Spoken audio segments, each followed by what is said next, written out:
básense en el prefijo, pero también para saber la tonicidad, atención, para saber la tonicidad del plasma y poder saber si es una hiponatremia hipotónica, normotónica o hipertónica, nos vamos a recurrir a la fórmula que vimos en sesiones previas. Es decir, así por la clínica y por tratar de deducir cuál sería la alteración básica y tratar nosotros de decir si es hipotónica, normotónica. Eso no lo podríamos decir así solo por la clínica. Tenemos que recurrir a los valores del laboratorio y poder nosotros establecer ya con la fórmula si hay un aumento de tonicidad o por el contrario esto está eh, ¿cómo decirlo? Bueno, si está normotónico, era lo que quería decir. Bien, ahora vamos a pasar a hipernatremia. En este caso, como dice la diapositiva, quiero que la presente, que quedó trabada. Ya le puse a presentación de pantalla completa y no la quiere releer, déjenme. Ya la quiso releer, perfecto, muy bien. Bien, aquí en el caso de la hipernatremia, establecimos ya un rango normal de valor de sodio y entonces por arriba de 145 se habla de hipernatremia. Y recuerden, el sodio es una partícula que tiene actividad osmótica, es decir, retiene agua, ojalá agua hacia sí, la atrae. Y entonces la osmolalidad del suero va a ser mayor de 295 milosmoles por kilogramo. Es decir, hay una hipertonicidad. Y en consecuencia, al haber hipertonicidad del plasma, que dice la segunda fila, al haber el segundo párrafo, como dice, como hay hipertonicidad, las células de los tejidos van a deshacerse o desprenderse de su agua, se van a deshidratar y esto hace responsable de los síntomas. Aquí hay algo muy importante, recuerden que eh, habíamos visto deshidratación isotónica, en este caso, bueno, porque había una pérdida de agua, había una pérdida de soluto, en este caso no, en este caso se pierde más soluto, digo más agua que soluto, se retiene el sodio. También pudiéramos pensar que más que ganar más que perder agua, pues está ganando sodio. Sí, sería los dos mecanismos. Fíjense bien, como dice aquí, puede deberse a una pérdida neta de agua, como a través de orina, de orinar mucha agua, pero que no se tire demasiado soluto, a través del tracto gastrointestinal, algunas secreciones, pero que se retenga sodio. Puede haber una pérdida pulmonar, recuerden que vía pulmones también se elimina agua, aunque no es mucha la cantidad, pero se pierde, y también a través de la piel. Por otra parte, podemos tener esta hipernatremia si se ingiere mucho sodio y el cuerpo no tiene la capacidad de amortiguar toda la ganancia, o bien, fíjense, esto ya es más diatrogénico, más de culpa de quien está indicando. Se dice de infusión rápida de sodio, ¿cómo podemos administrar sodio? Vía parenteral, es decir, una venoclisis, se pone una solución, o se administra una solución que tenga mucho sodio y bueno, automáticamente brincamos el trato gastrointestinal y es más difícil para el cuerpo manejar el tanto sodio. Ahora, también podemos tener que el paciente puede tener un defecto en la sensación de la sed, su cuerpo no registra los cambios en la osmolalidad, el paciente no bebe agua porque no siente la sed, o bien el paciente está incapacitado para conseguir o para beber agua, no hay a la mano. ¿Sí? Profe, yo tengo un caso así como que muy, como con poner un ejemplo, los faquires podrían presentar hipernatremia. Lo último te lo oí muy cortado, entrecortado. Que si los faquires pueden presentar hipernatremia. Faquires, sí, pues depende lo que hagan en sus trucos, y para ellos es no beber agua. Sí, vamos a ver por qué ocurre. Y por ejemplo, aquí tenemos todas las causas. Vamos viendo. Pérdida excesiva de agua. ¿Cuándo puede darse? Yéndonos al ejemplo que nos está preguntando. Si el fakir no bebe agua pero está sudando, recuerden que se pierde más agua que sodio. Es por esa vía. Puede retener Profe, sodio. Mande. por ejemplo, que dice, pérdida excesiva de agua, diarrea acusa. Cuando es diarrea también se pierde iones, ¿no? Y sodio, ¿no? Depende. No, depende. Qué bueno que lo mencionas. Es que esto depende. No hemos visto los tipos de diarrea. Recuerden que yo les había comentado, estos temas para mí deben de ser los últimos, porque ya pasamos por todo esto y ya conocemos de lo que se está hablando. Los tipos de diarrea. Dentro de los tipos de diarrea hay una que se denomina acuosa, como dice ahí. Se está tirando mucho líquido. ¿Por qué se podría perder líquido sin que se pierdan tantos electrolitos? Muy sencillo. Cuando se consume una sustancia que tenga actividad osmótica, por ejemplo, los pacientes que tienen intolerancia a la lactosa desarrollan una diarrea acuosa, tiran agua, pero no tienen electrolitos, porque quien está haciendo la actividad osmótica, pues es la lactosa, la lactosa de la leche. A veces también se utilizan ciertos laxantes que provocan este tipo de diarrea. Entonces, estos pacientes pueden tener esa pérdida de agua sin perder electrolitos. ¿Dónde se perderían los electrolitos? Cuando son diarreas de tipo infecciosa, por ejemplo. Y aquí estamos hablando que la diarrea no corresponde a infección, sino a otras causas. Profe, ¿lo puedo volver a repetir? No lo entendí muy bien todo. Sí, por eso necesitábamos pasar por todo, y esa es mi cuestión. Bueno, vamos otra vez despacio para entendernos. Hay varios tipos de diarrea, porque tiene que ver con las causas. No todas las diarreas pierden electrolitos, o se pierde electrolitos por causa de la diarrea. Son muy contados las cuestiones. Por ejemplo, en el caso de la diarrea infecciosa, allí sí se pierden electrolitos, porque hay daño a la membrana, porque hay estimulación de secreción de electrolitos por parte del microorganismo. Allí entonces sí tendrías esa pérdida de electrolitos. En el caso de la diarrea denominada acuosa, estamos hablando de un factor etiológico que va a originar que el organismo, en este caso el intestino delgado, libere agua hacia la luz, pero que no libere electrolitos. ¿Cómo es esto? Muy sencillo. La manera de hacerlo es a través de una sustancia que tenga actividad osmótica y que esté en la luz del intestino. Pongo el ejemplo nuevamente. Pacientes intolerantes a la lactosa. O sea, no pueden tomar leche porque les da diarrea. Bueno, quienes tienen ese problema pueden, pueden presentar diarrea acuosa. Una diarrea de mucha agua, pero poco electrolito. ¿Por qué? Porque quien está haciendo la actividad osmótica es el azúcar que está en la leche, la lactosa.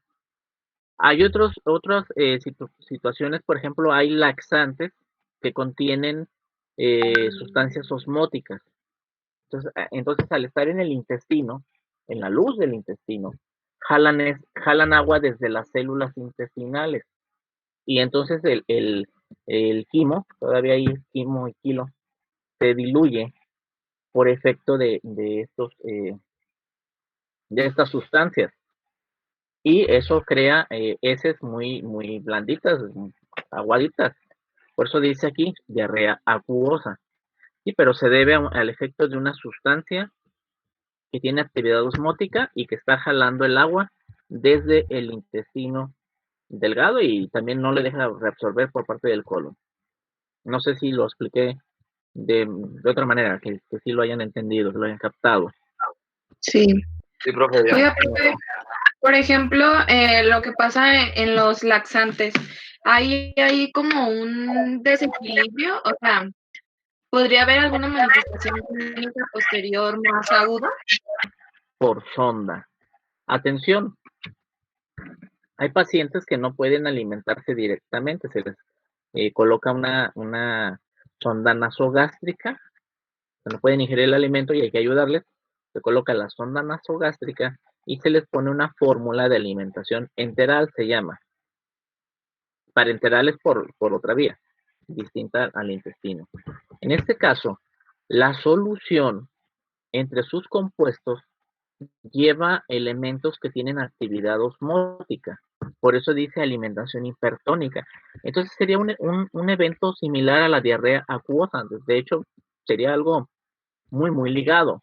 ¿Por qué? Porque los elementos que están en la diarrea, los elementos que están en la solución de alimentación enteral van a generar deshidratación de la célula intestinal, de todas las células intestinales, lo que va a originar que salga líquido hacia la luz del intestino y esto se va a perder vía heces fecales. Entonces podemos tener también aquí la ocurrencia de la hipernatremia. Y por otra parte, fíjense bien, diabetes insípida. Cuando vimos qué significa diagnóstico, habíamos dicho, tiene el mismo prefijo que diabetes, diagnóstico. Y dia significa a través de, ¿sí? Y diabetes, entonces, es el paso de orina, por eso se le llama diabetes, no tanto porque tengan problema de glucosa, sino que estos pacientes orinan mucho. Y se le llama insípida porque en la orina no encontramos eh, tanto, vamos, no va a haber glucosa. Esta es muy distinta de la diabetes mellitus, atención. Pérdida excesiva de agua. Si hablamos de una diabetes mellitus, ya comentamos, bueno, ellos orinan glucosa. La glucosa tiene actividad osmótica. Vamos a tener una diuresis inducida por la glucosa del diabético que está eliminando vía renal. Sí, pero en este caso la diabetes insípida se trata de un problema en el cual no se libera hormona antidiurética, una parte, o bien sí se libera hormona antidiurética, pero algo está ocurriendo a nivel del riñón que el túbulo colector no responde a los efectos de la hormona antidiurética. Y entonces el paciente empieza a orinar cantidades de orina muy elevadas. Y pueden ser hasta 20 litros, se menciona, en un día. Por eso tiene que estar tomando mucha agua. Bueno, esto se denomina diabetes insípida. No vamos a tener que el paciente come mucho, ya lo que las famosas signos de la diabetes mellitus, que es polidipsia, bueno, polifagia, poliuria. Sí vamos a encontrar que el paciente tiene poliuria y polidipsia, pero le falta la polifagia. No comen mucho. Ellos beben mucho, estos pacientes con diabetes insípida. Entonces aquí lo que ocurre es que al no haber efectos de hormona antidiurética, la orina sale, está muy diluida, es eliminada muy diluida, es decir, tiene poco soluto para la cantidad de líquido que hay, de manera que el paciente se está deshidratando. Pero como nada más está perdiendo cantidades pequeñitas de sodio y lo demás es agua, por eso es que llega a desarrollar hipernatremia. Bien, esto es en cuanto a pérdida excesiva de líquido. Ahora vayamos a categorizar cuando el paciente no está bebiendo suficiente agua y por lo tanto se está reteniendo, recuerden el metabolismo del agua, aquí el paciente, su organismo, buscaría retener la mayor cantidad de líquido ante la falta de ingreso y esto terminaría por aumentar la cantidad de sodio. ¿Por qué? Porque el paciente sigue sudando, sigue respirando, es decir, las pérdidas de líquido por otras vías van a seguir y quizá por nivel renal no sea tanta la orina que se esté eliminando, pero aún así esto hace que la cantidad de sodio respecto a la cantidad de agua que queda en el organismo pues se desequilibre y el sodio sea mucho para la cantidad de líquido. ¿Cómo se daría esto? Bueno, aquellos pacientes que no disponen de agua para ingerir, Hablaríamos, por ejemplo, aquellos que tienen que atravesar zonas desérticas y no llevan suficiente agua. Puede ser que el paciente haya sufrido un traumatismo en la región bucal o que tenga alguna alteración para deglutir que le impida tomar agua. Habíamos comentado alteración de la sensación de la sed.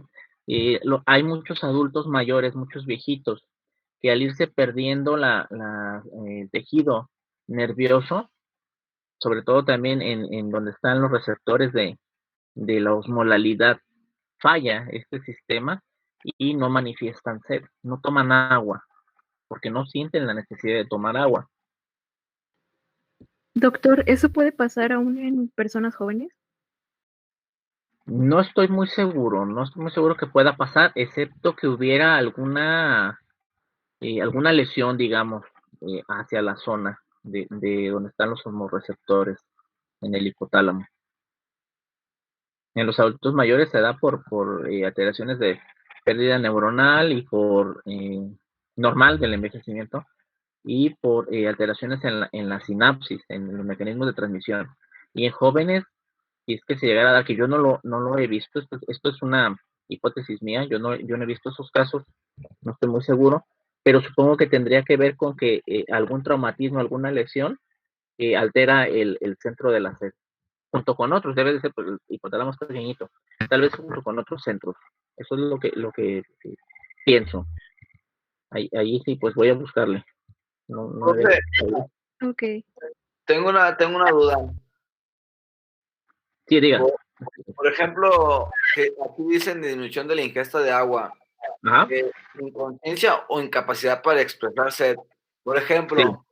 un paciente que está, por ejemplo, pues en estado vegetal, ¿cómo ¿Sí? cómo le administran agua? O sea, o cómo se dan cuenta que ese paciente ocupa líquidos. Bueno, buena pregunta, ¿eh? El paciente que no puede expresar la sed porque esté en estado de inconsciencia, en este caso ya tú lo comentas, un estado vegetativo, paciente que está en coma. Hay unas fórmulas respecto al peso corporal y se calculan las pérdidas a través de sudor, si hay aumento de temperatura y frecuencia respiratoria, entre otras. Y se hace un cálculo de cuánta agua necesita. Es decir, no se deja bueno, ya veremos si se va deshidratando, ¿no?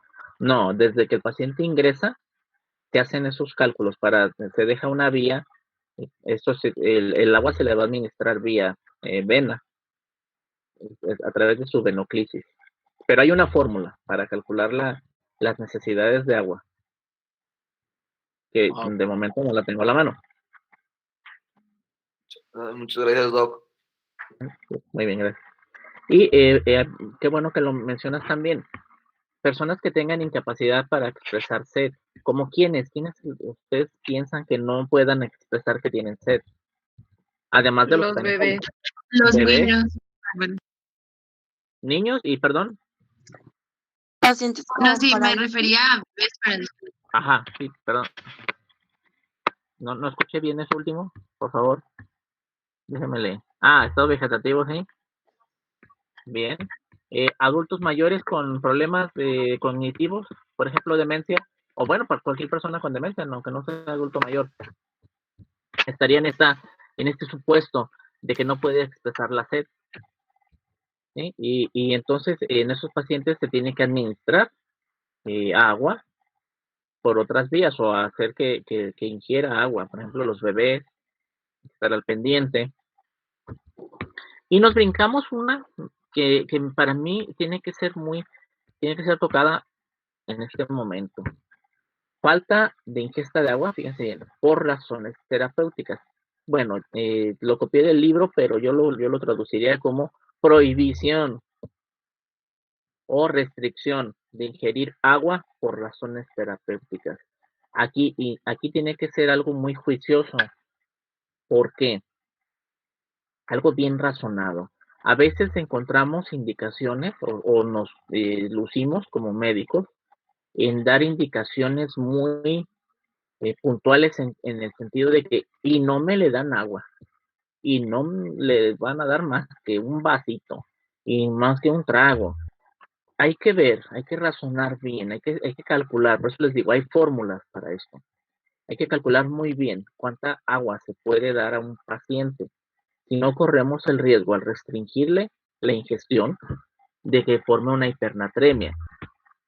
Entonces, en pacientes que vaya a ser necesario no darles agua o restringirles, hay que medir bien, hay que hacer cálculos, ¿sí?, sobre lo que le vamos a dar de agua. Por ejemplo, pacientes que tengan insuficiencia renal, hay que ver cuánto está funcionando su organismo, cuánta orina se está produciendo para poder restringir el ingreso de líquidos. ¿Quiénes más estarían en este supuesto? Pacientes que tengan insuficiencia cardíaca, pero una insuficiencia cardíaca muy descompensada, ¿no? Es decir, si yo diagnostico una insuficiencia cardíaca a un paciente y por los síntomas está en una etapa 1, donde puede hacer varias cosas sin tener problema, y yo llego y lo restrinjo de líquido, pues lo que voy a ocasionar es que el paciente tenga una hipernatremia. ¿Sí? Mejor tengo que hacer bien, muy juicioso. ¿A quienes les voy a restringir el líquido? A los que tienen edema, y muy importante, solamente si es un paciente que apenas está iniciando con su insuficiencia cardíaca, ¿para qué le quito el líquido? No tiene razón.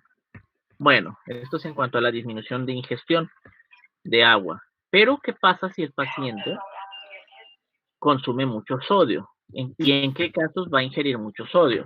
Conozco gente que ya lo comentaba hace unas sesiones, mal se sienta, le sirven su plato de comida sin probarla y ya está con el salero. Y no solo eso, sino que le echa cantidades importantes de sal. Bueno, ahí tendríamos un caso en que puede estarse deshidratando, pero como son pacientes que pueden estar bebiendo agua ambulatorio, pues pueden compensar la ganancia de sodio y luego al rato su organismo lo elimina lo excesivo. Pero en quienes no, bueno, ¿qué tipo de paciente no puede hacer eso? Aquellos a los que, miren, por una vía parenteral, principalmente una venoclisis, por vía parenteral se le administran soluciones que tienen sodio y sobre todo una cantidad importante.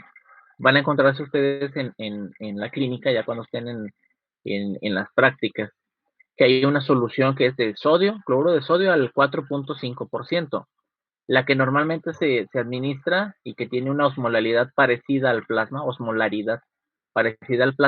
es el cloruro de sodio al 0.9%. Fíjense bien, 0.9%, es decir, por cada 100 mililitros de solución hay 0.9 de mililitros, de un mililitro, ni siquiera hay un mililitro de solución salina, estrictamente. En cambio, si revisamos la otra solución, que es el cloruro de sodio al 4.5%. Imagínense, cada 100 mililitros, casi 5 mililitros tienen sodio. Entonces, nosotros podemos administrar ese tipo de soluciones y automáticamente el paciente hace hipernatremia. Hay que tener mucho cuidado. Otro caso, que afortunadamente, bueno, solamente en ciertas situaciones se va a dar, aquellos pacientes que casi se asfixian con agua salada. Ahogamiento sin llegar a la muerte. Sí, pero va a ser hipernatrémico. Insisto, pues son casos más de ciertas situaciones específicas. Bueno, quiere cambiar. Ahí está. Ahora vamos a las manifestaciones. ¿Qué manifestaciones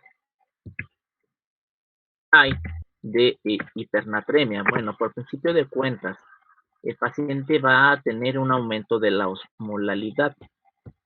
¿Sí?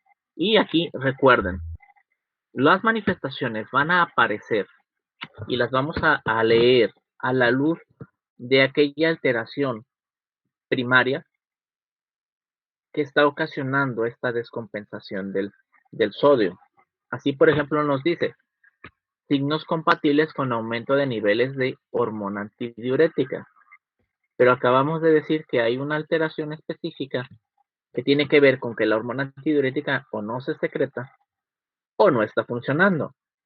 Entonces ahí en esos casos puntuales no vamos a encontrar estos signos. ¿Sí? Atención, estos son signos generales. Pero fíjense bien, quien no tenga diabetes insípida, vamos a encontrar, bueno, en la diabetes insípida el paciente sí, bebe mucho, polidipsia, pero orina mucho. Y aquí nos está diciendo que no, que generalmente no hay orina.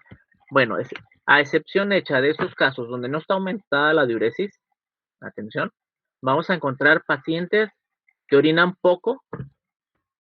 Esto es lo que significa oliguria, una cantidad baja o poca de orina, o hasta los que no están orinando, anuria, ¿sí? Ausencia de diuresis, no está orinando. ¿Por qué? Porque al estarse el paciente deshidratando, perdiendo líquido, el riñón no va a recibir flujo plasmático y por lo tanto eso va a hacer que descienda la cantidad de orina que está siendo formada y eliminada. En consecuencia, vamos a encontrarnos que si se mide la densidad de la orina, esto es, cómo se encuentra la cantidad de solutos respecto a la orina, la cantidad de líquido, vamos a encontrar que su densidad está aumentada. ¿Por qué? Porque al haber poca orina, tiende a saturarse el soluto. Pero, atención, si es diabetes insípida, la densidad urinaria es baja. Esa es la única diferencia. O lo que podemos decir aquí respecto a síntomas que pudiera compartirse todas las causas, excepto la diabetes insípida. ¿Qué vamos a encontrar también? Bueno, datos de deshidratación. ¿Cómo qué? Bueno, la piel la vamos a encontrar seca. Las membranas mucosas secas, por ejemplo, la cavidad oral, la lengua. En los ojos la conjuntiva puede estar seca. Habíamos comentado, bueno, también a nivel de ojos la deshidratación se manifiesta se reblandece el globo ocular y los pacientes no forman lágrima. Sobre todo esto es muy importante en niños, en los bebitos. Si el bebé está llorando mucho, pero no forma lágrima, probablemente está deshidratado, ¿no? Con mucha probabilidad está deshidratado. La turgencia de la piel, turgencia tisular. ¿Dónde vemos esta turgencia tisular? En la piel. Seguramente, y algunos de ustedes lo habrán escuchado o en un futuro lo van a revisar más a fondo. Si nosotros tomamos un poco de la piel y la estiramos, hacemos un pliegue, cuando soltamos, la piel regresa rápidamente a su forma normal, a su estado normal. Y forman un pliegue. Tomen un pedacito de la piel y hagan un pliegue y observen de su brazo. Y vean cómo la piel regresa a su posición original. En el caso de la deshidratación, si nosotros formamos un pliegue, tomamos un pedazo de piel como para dar un pellizco, pero no pellizquen. Si lo tomamos así, si el paciente está deshidratado, al momento de soltarlo, el pliegue se queda o se va deshaciendo muy lentamente. Eso es la disminución de la turgencia tisular, como lo podemos verificar. Y esto es verificable pues a través de la piel. ¿Qué otros datos vamos a encontrar? Fíjense bien, todo lo que tenga que ver, mande, sí.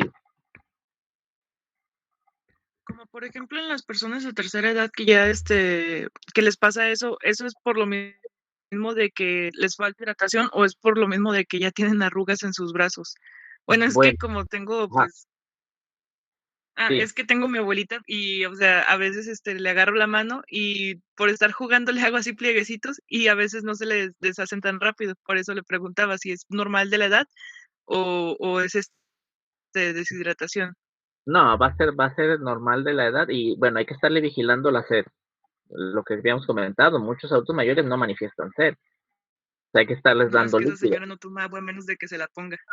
Exacto, entonces puede ser un dato de que se está deshidratando. Además, en el adulto mayor se pierde de la piel, se pierde la hipodermis, que no es propiamente piel, pero bueno, se pierde algo de hipodermis y también las fibras colágenas.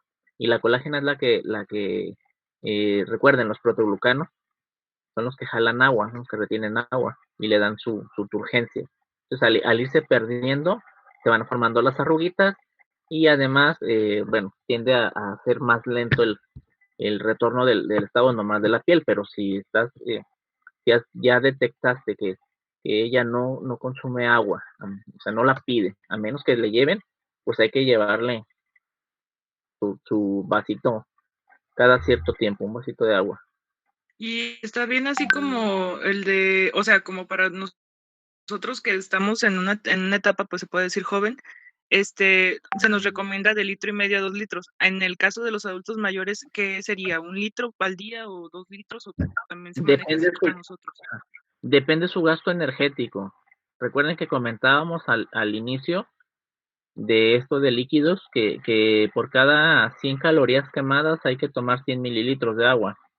Entonces hay que ver la actividad que tiene ella, pero sí está, depende también del peso corporal, si es muy menudita o está un poquito chonchita. Ahí depende del peso, pero también está alrededor del litro y medio, efectivamente. Y de su actividad, si tiene más actividad hay que darle más agua. Sí. A ver, ¿qué otros signos vamos a encontrar relativos a hipernatremia? Dijimos, la hipernatremia es un estado donde aumenta la tonicidad del plasma. Por lo tanto, las células, cualquier célula del organismo, se va a deshidratar. ¿Por qué? Porque se sale el agua desde su citoplasma. Una cantidad importante de esa agua. Entonces aquí vamos a encontrar signos relacionados con el movimiento de agua, fíjense bien, desde la neurona hacia el espacio intravascular. Y entonces, al deshidratarse la neurona, el paciente lo primero que experimenta es una cefalea. Dolor de cabeza. Duele la cabeza. Vamos a encontrarnos un paciente agitado, inquieto. A nivel periférico, aquí ya no es tanto el sistema nervioso central, pero sí a nivel periférico, los reflejos van a estar disminuidos. Si esto se vuelve intenso, recuerden, aquí siempre lo voy a insistir, cuando veamos cada sesión hay que imaginarnos si está en un estadio leve, moderado, grave. ¿Por qué? Porque según la gravedad o la severidad, como dicen los de Estados Unidos, según qué tan intenso sea el padecimiento, es como van a presentarse signos y síntomas. Entonces puede haber pocos síntomas si el problema está poco avanzado, poco evolucionado, o puede haber muchos síntomas y graves si el paciente, si el problema está muy evolucionado. Entonces en estados ya avanzados, el paciente puede presentar convulsiones y puede llegar al coma, la pérdida de la conciencia. Luego, yéndonos todavía con el lado de la deshidratación celular, fíjense bien, y que se está perdiendo volumen por efecto de que se está eliminando, está ganando el sodio. Vamos a encontrarnos un paciente taquicárdico. ¿Por qué? Porque le ha disminuido la presión arterial, es decir, tiene hipotensión. Luego vamos a encontrar un pulso débil, porque hay poca presión arterial. Y la característica que les comentaba de filiforme, si nosotros palpamos, por ejemplo, la arteria, el pulso que corresponde a la arteria radial, vamos a poder sentir el golpe de la onda del pulso a través de la pared arterial. Vamos a encontrarnos con un golpecito muy, muy débil, apenas se toca el golpe, y además es muy rápido por lo de la taquicardia, eso se le llama filiforme. Si esto sigue avanzando, si el problema sigue avanzando, va a llegar a presentar un shock circulatorio, aquí le ponemos colapso vascular. Traducido, shock sería una insuficiencia del árbol arterial o de la parte arterial del árbol vascular. ¿Por qué? Porque se vuelve insuficiente para llevar sangre a todos los tejidos. Con todo y que el corazón está latiendo más rápido y, bueno, el gasto cardíaco no es suficiente, las arterias tratan de hacer vasoconstricción para llevar la sangre a todos los tejidos distantes del corazón, pero esto no es suficiente. Por eso se dice de shock circulatorio, que es esa insuficiencia vascular, vamos a llamarle así. Doc, y por ejemplo, de que veces que te la pasas toda la noche y todo el día llorando por el ex y al último te duele la cabeza y quieres tomar un montón de agua, ¿se debe a lo mismo? Ah, caray. Pues nunca me he pasado llorando por la ex, pero Eso ya es una anécdota.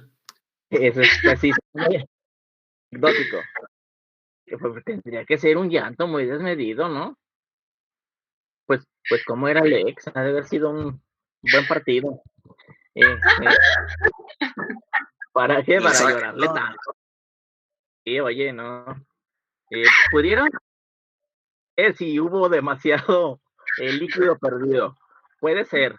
Pero yo ahí más bien pienso que la cefalea pueda deberse a una reacción tensional por todo lo que está ocurriendo en ese momento, porque hay un componente afectivo muy importante.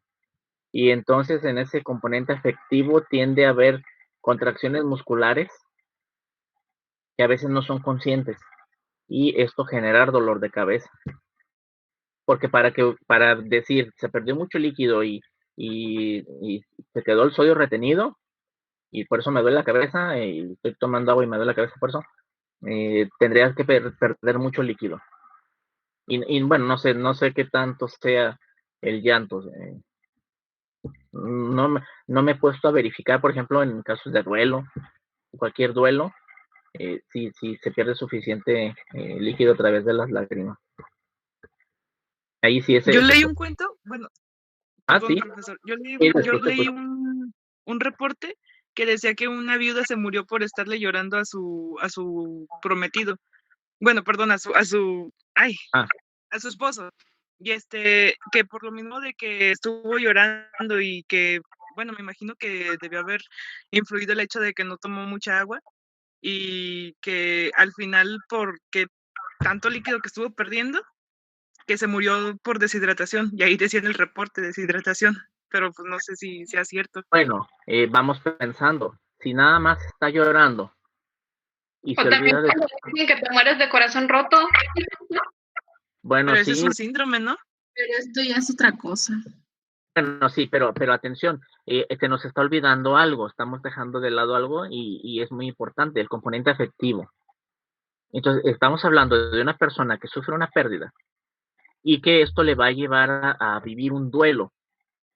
Y atención, el duelo hay que saberlo sobrellevar, hay personas que no pueden sobrellevar ese duelo. ¿Qué es lo que pasa? Se forma una depresión. Y cuando la persona se deprime, perdón, pero no sé si alguno de ustedes ha estado triste, pero ¿a quién le da hambre estando triste? A nadie. ¿A quién le importa lo que está pasando en la calle? ¿Sí? A eso es a lo que vamos.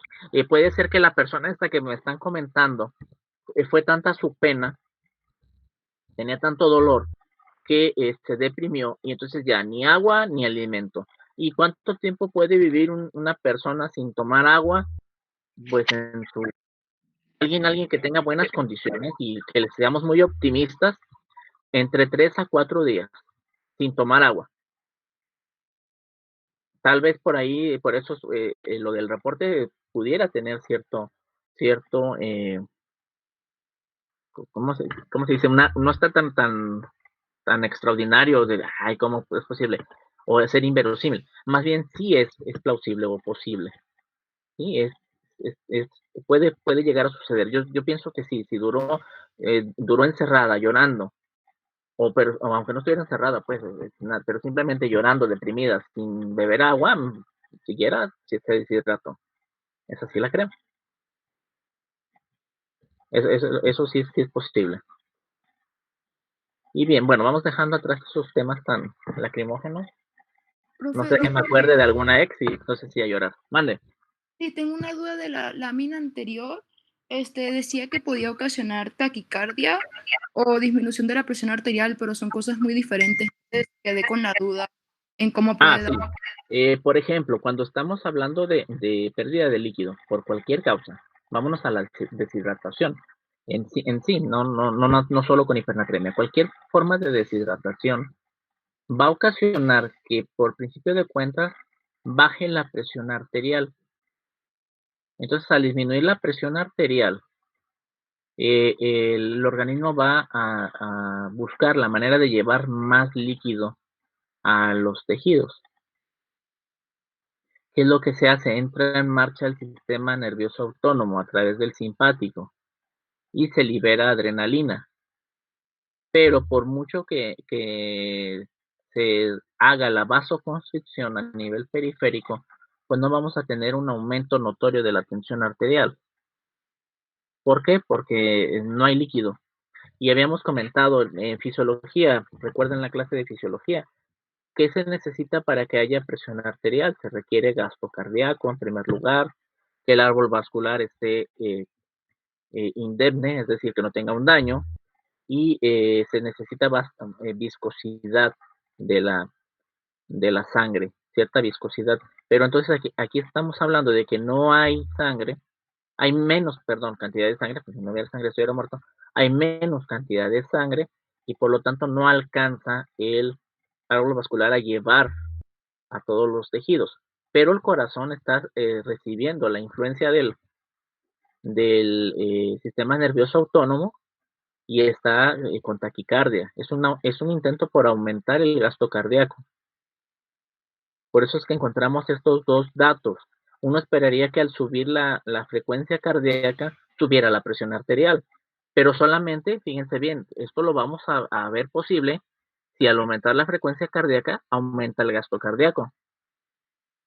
Allí sí, pero en estos casos, como no hay líquido, sube la frecuencia cardíaca, pero el gasto cardíaco no, porque falta volumen. Por eso es que encontramos estos dos datos aparentemente contradictorios. Digo aparentemente, ¿sí? Pero en realidad si pensamos, nos vamos a fondo, vemos que no está funcionando el sistema de compensación como debiera por esa falta de volumen. Oh, perfecto, profe, muchas gracias. Y aunque haya ¿Mande? Se cortó. aunque haya pues débil, entonces. Se está cortando mucho, pero bueno, es débil el pulso porque no hay volumen. O sea, no hay un volumen normal, es menos volumen. Entonces, lo que el corazón alcanza a expulsar o a eyectar durante cada latido, pues es una cantidad menor de lo que normalmente debe de expulsar. Por lo tanto, no se expande ese líquido a través de todas las paredes de la luz de la arteria y por lo tanto no empuja con tanta fuerza las paredes. Por eso recibimos un pulso o nosotros detectamos un pulso débil. Si nosotros vamos a una persona que tenga buen volumen, ninguna alteración cardíaca, no tenga arritmias, pues me refiero a que esté a un corazón sano, vamos a encontrar un pulso que nos golpetea la pared arterial y nosotros detectamos ese pulso en la arteria muy bien. Aquí el problema es el volumen. Todo gira alrededor del volumen, como dice aquí. Y esa disminución del volumen, pues es responsable de esto. Muchas gracias.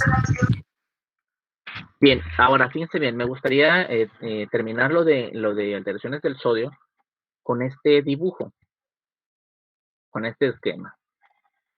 ¿Qué pasa cuando el paciente tiene baja de sodio o tiene sodio alto? Pues uno pensaría, pues hay que administrarle lo que le falta al paciente para compensarlo. Si le falta sodio, pues denle sodio. Si le falta agua, pues denle agua. Y con eso, asunto arreglado. Pues mucho cuidado a la velocidad que ustedes administren líquido. ¿Sí? Siempre tengan mucho cuidado. Vámonos al caso de la hiponatremia. Cuando se está dando la hiponatremia, sobre todo cuando ocurre, digamos, con una velocidad que le da la oportunidad a las neuronas de hacer esa compensación o de adaptarse al cambio del sodio, corremos riesgo nosotros de generar daño al dar tratamiento. Por ejemplo,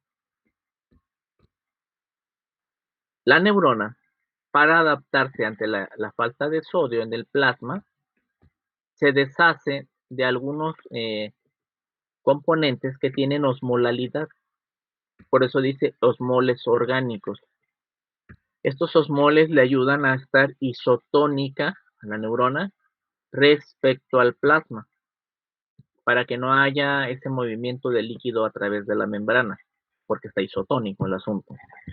Bien, ante la hiponatremia, entonces se deshace de esos osmoles orgánicos en un intento por quedar a la misma osmolalidad del plasma que se está volviendo hipotónico y más o menos se mantiene compensado, más o menos, no es de que queda isotónico al mismo tiempo y no pasa nada. Recuerden que ya vimos aquí que sí hay algunos cambios a nivel del sistema nervioso. Pero ¿qué pasa si se dice, bueno, le falta sodio, metámosle sodio, es lo que necesita?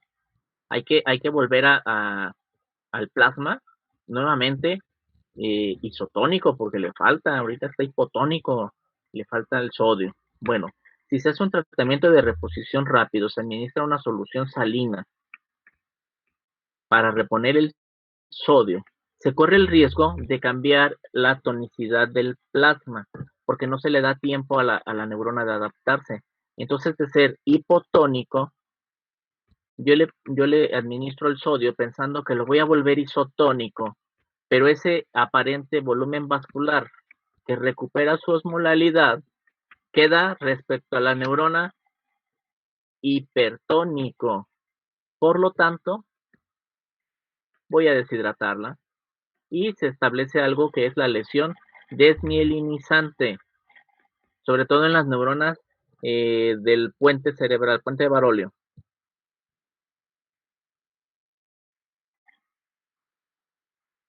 ¿Sí me di a entender aquí con esta alteración? Sí, doctor. ¿No hay duda? Sí, los Doctor, canijos no me dejaron escuchar nada de lo que dijo de esta lámina. Bueno, activos, va a quedar en una situación de isotonicidad respecto al plasma. Fíjense bien, isotonicidad respecto al plasma. Pero estamos hablando de que si medimos la osmosis respecto a la hiponatremia. Y vamos a pasar entonces al segundo electrolito que ocasiona alteraciones frecuentemente. Y este es el de la...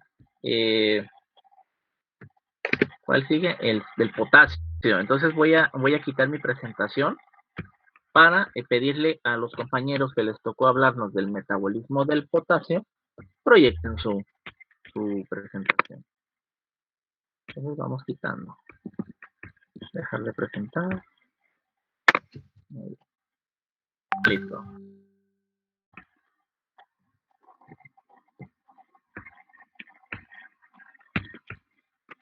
Bien, ya cedo ahí el espacio para los que les tocó. Añadan su presentación.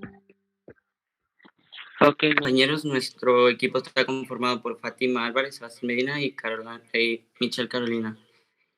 Nosotros vamos a exponer el metabolismo del potasio y también la hipercalemia. Vamos a empezar principalmente en qué es el potasio. El potasio es el principal catión del líquido intracelular y solo el 2% se va a encontrar en el líquido extracelular. Vamos a tener una concentración intracelular de 160 milioequivalentes y una concentración intracelular de 3,5 a 5 milioequivalentes. Esta concentración va a ser importante porque le va a permitir un crecimiento de volumen celular, una regulación del pH, regulación enzimática, regulación de proteínas para el mismo crecimiento celular y también una estabilidad en la membrana celular. Y la importancia del potasio va a tener relación entre la concentración del potasio intra y extracelular. Esta va a determinar el potencial electrónico de la transmembrana, y alguna alteración del metabolismo del potasio puede causar una manifestación clínica secundaria y también cambios en la polaridad de la membrana celular. Vamos a tener dos métodos para regular su homeostasis. Son dos sistemas. Vamos a tener la regulación rápida y la regulación lenta. En la regulación rápida va a ser intercambio intra-extracelular del potasio. Va a ser el equilibrio ácido-básico. Son tres. La primera va a ser el equilibrio ácido-básico. En estados ácidos básicos, el potasio sale de la célula al extravascular, y en la alcalosis va a entrar a la célula. Perdón, también, antes de que avance. Okay. Antes de avanzar, si le regresas poquito a tu presentación, sí, gracias. Atención, esto recuérdenlo. El potasio va a ser intercambiado por otro catión. En este caso, como estamos hablando de alteraciones de concentración de hidrógeno, el catión seleccionado fue el hidrógeno, precisamente. Entonces, si hay acidosis, sale potasio de la célula e ingresa hidrógeno. Si fuera alcalosis, se mete el potasio y sale el hidrógeno. ¿Sí? Se mete potasio a la célula y sale hidrógeno al espacio vascular. Esa es la regulación de la que nos están hablando y es muy importante tenerla en mente. Muchas gracias. Ok. Otro método de regulación va a ser el factor hormonal, que es la insulina, las hormonas tiroideas y probablemente también la aldosterona. Estas van a inducir la entrada del potasio al líquido intracelular. En cambio, las catecolaminas alfa-adrenérgicas y los glucocorticoides van a inhibir la entrada del potasio a la célula. El otro también sería... Perdón, otra pausita. Regrésale poquito, gracias. Atención aquí. En efecto, las hormonas que nos está presentando, sobre todo las dos primeras, insulina, hormonas tiroideas, tienen mucho que ver con la bomba de sodio-potasio, ATPasa. Incrementan la actividad de esas estructuras. Pero, atención, la aldosterona sí tiene que ver con el potasio, pero eso es a nivel del túbulo contorneado distal. Recuerden que el efecto de la aldosterona haría que hace que se retenga sodio y se secrete potasio, se excrete potasio hacia la orina, se elimine. Pero si no hubiera aldosterona, el potasio se queda y se va el sodio. Entonces, de alguna manera, sí tiene que ver la aldosterona en la regulación de este electrolito. Tómenlo en cuenta. Recuerden, insulina, hormonas tiroideas, hablando de potasio, a bomba de sodio, potasio ATPasa, incrementa la actividad. Gracias. Ok. El siguiente va a ser la osmolaridad del líquido extracelular. Este va a determinar también el movimiento del potasio del espacio extracelular al intracelular. Otro mecanismo va a ser la regulación lenta, o también va a ser llamada la excreción del potasio. La ingestión diaria del potasio va a ser alrededor de 50 a 150 milioequivalentes y el 100% será absorbido. Su vía de excreción va a ser fundamentalmente renal. El potasio filtrado se reabsorbe por los túbulos contorneados proximales de un 60 a un 80% mediante una reabsorción pasiva.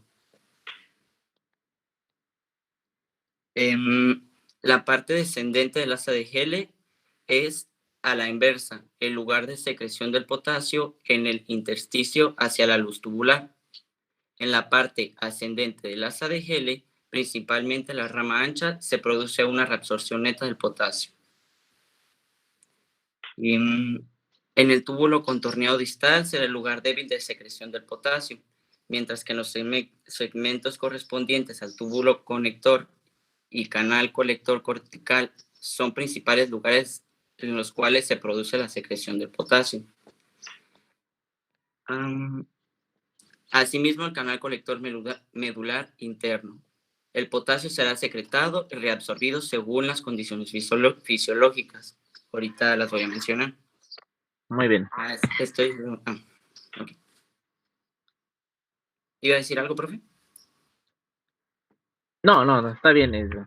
Solo asentí porque, bueno, creí que... Me imagino que ya vas a hablarnos de los efectos hormonales. Adelante. Pues esto ya lo habíamos visto, que se admite que del 80 al 90% del potasio filtrado se reabsorbe en las porciones proximales de la nefrona. Y que la nefrona distal es el lugar de la secreción del potasio que permite la excreción renal de los aportes. Aquí brevemente lo que acabamos de ver va a ser el potasio se filtra a nivel glomerular, se reabsorbe en el túbulo proximal y posteriormente se secreta en el túbulo distal y colector. Para esta secreción va a depender de la acción de la aldosterona, la gradiente electroquímica dada por la concentración del potasio de las células del túbulo distal, del volumen urinario y del estado ácido básico.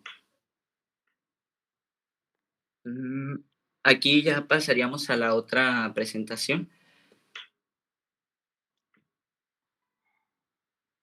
¿Tienen alguna duda? Todo bien, Sebas, gracias. Ok. Fátima, ¿te podrías conectar? Sí, ya, desconecta. Ok.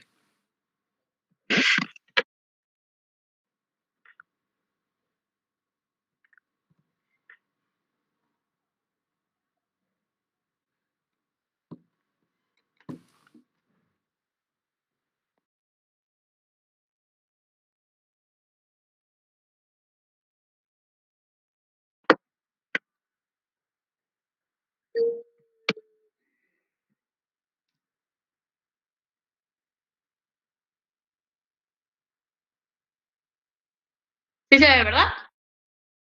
Sí, solo una pausita. Atención, jóvenes. Bueno, pues la hipocalemia se define como un desequilibrio electrolítico con nivel bajo de potasio en la sangre, por debajo de los 3.5 milequivalentes. Las principales causas es cuando hay una degradación o destrucción de las células. El potasio sale de la célula hacia el torrente sanguíneo y su excreción causa la hipocalemia, o también tenemos la pérdida excesiva, o ciertos medicamentos pueden hacer que los riñones excreten potasio en exceso. También cuando hay una difusión renal, o cuando tenemos pérdida de fluidos corporales como vómito, diarrea o sudoración excesiva. Y también cuando hay problemas en... ¿Iba a decir algo, profe?